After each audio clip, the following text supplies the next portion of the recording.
All right, so Pakistan's biggest energy player, OGDCL, just dropped their latest quarterly report. And honestly, it tells a really fascinating story. It's about a giant company facing some pretty serious headwinds. Today, we're going to dig into that report, see how they navigated a tough market, and what it all means for their future. Let's get right into it. So here's the big question we're trying to answer, right? How does a company this massive, this important, actually perform when the economic environment gets rocky? That's the real story we're unpacking today. You know, it's interesting. The company's own report gives us the key word right up front, straight from the director's review: resilience. That's their take on their own performance, and it really sets the stage for everything else we're about to see. Right. Resilience sounds great. It's a fantastic buzzword, but what does that even mean in the real world? What specific pressures was OGDCL actually up against this quarter? Okay, so let's get into it. First up, let's unpack exactly what those headwinds were. We're going to look at the major challenges this energy giant had to navigate. So they were getting hit from two sides, really. It was kind of like a one-two punch. First, you've got the global markets. Crude oil prices were falling, which is totally out of their control. Then, right here at home, they faced local constraints. They were actually forced to cut back on production because partners like SUI Northern Gas Pipelines were having system issues. A classic two-front battle. And you can really see this in the numbers. Look at this. The average price they actually got for their crude oil dropped from over $64 a barrel last year all the way down to just over $57 this quarter. That's a serious chunk of change missing from every single barrel they sell right from the get-go. So, with prices falling and production being cut, what do? Well, they didn't just sit back and take it. This next part is all about how they responded on the ground. They didn't just brace for impact. They got to work. Okay, but first, just to give you a sense of scale here, we're not talking about some small company. OGDCL is a huge deal for Pakistan's energy supply. I mean, look at these numbers. They're responsible for 51% of the country's crude oil, 28% of its natural gas, and a third of its LPG. Their operations are absolutely vital. And it's not just production. When it comes to looking for new resources, their footprint is massive. We're talking 38% of all the land being explored in the entire country. That is a huge playing field, which gives them a ton of opportunities. So how'd they use that massive footprint this quarter? Well, they had a pretty clear three-step game plan. First, they did their homework, mapping things out with a lot of seismic survey data.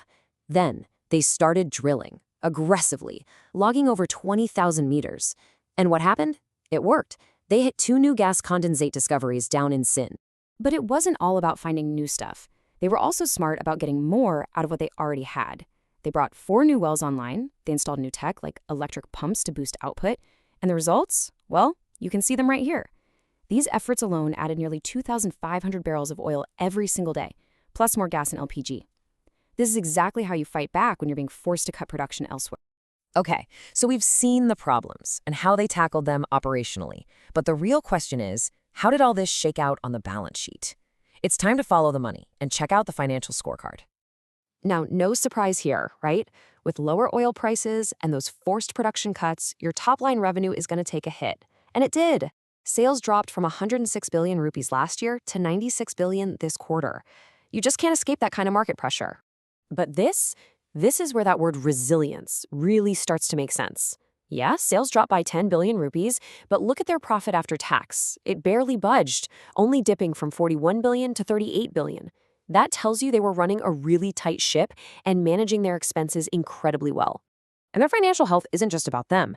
It has a massive ripple effect across the entire country. We're talking 64 billion rupees just this quarter, paid into the national treasury through taxes, royalties, and other contributions. That's a crucial source of funds for the government. And it's not just the money they pay in taxes. Think about it this way. Every barrel of oil and every cubic foot of gas they produce locally is one that Pakistan doesn't have to buy from another country using precious foreign currency. This quarter alone, that saved the country over 700 million US dollars. That's a huge deal. All right, so that's the story of this quarter.